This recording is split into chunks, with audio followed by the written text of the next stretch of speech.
Many times, when a big medical company does wrong, the FDA lets them off. And many of these people need to be prosecuted for criminal acts. Because they are. They're killing people, and they don't think anything of it.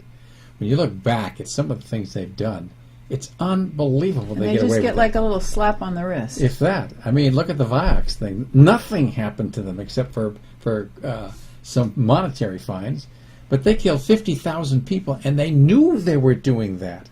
This was Merck, okay, who makes Vioxx, or made it. It's off the market now. Back in 1995, they knew that their drug was going to cause heart attacks and strokes. But the drug didn't come out until 1999.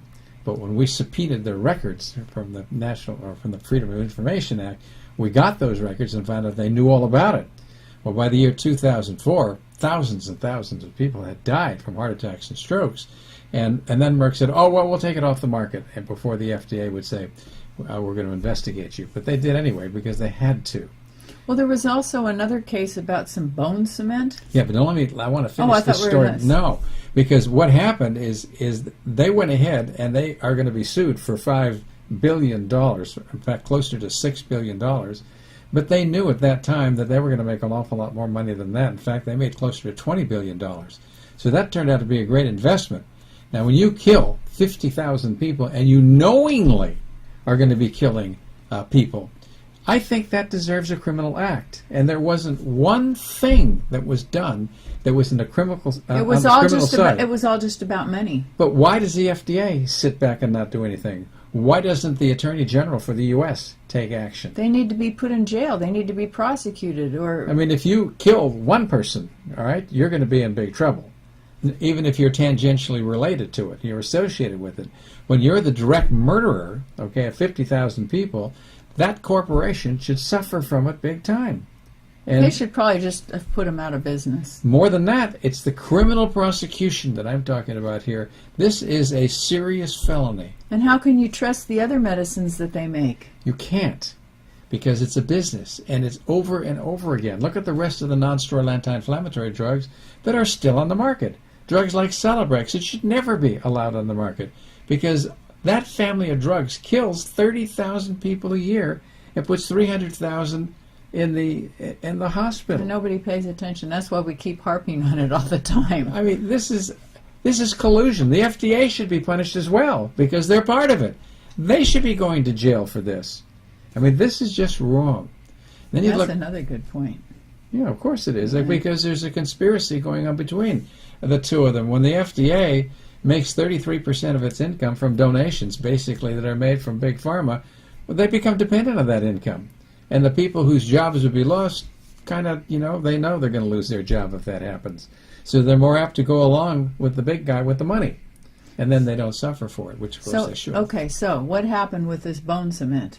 That's another case. I mean, somebody falsified data, okay? They made up data. And 3 people died from it, and nobody was prosecuted. Now, that's murder too. Because these innocent people who are having surgery on their back done didn't expect that they were going to die from their surgery. They went in and they get better. And then all this happens, and it's like, oh, well, the FDA approved it. It's not our fault. Well, really? You knew about it. The data was falsified, and then you had. just go out on it anyway. I mean, that's a terrible thing.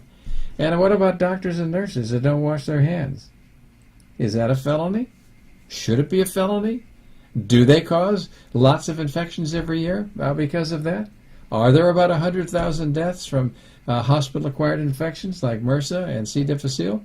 Yeah. We need to clamp down on all this. So when you find 7% of doctors and nurses are washing their hands and the other 93% are not, unless there's a movie camera on them, there's something wrong with that picture.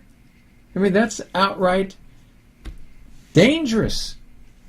So there seems to be a get-out-of-jail-free pass. This is not Monopoly, though. Yeah. But that's what's happening, is if you're a bad boy or a bad girl, they slap you on the wrist and say, "Oh, don't do that anymore," particularly if you have a lot of money, like drug companies. Or they do. try to cover it up. Exactly. So we've got a system here that needs to be looked at again. We have the laws behind us. There's a legal doctrine that says that the people who are in charge of corporations are responsible for what that corporation does, which of course is true. So they should be sure that the people they're hiring and the research that they're doing is actually done and it's reflective of the truth.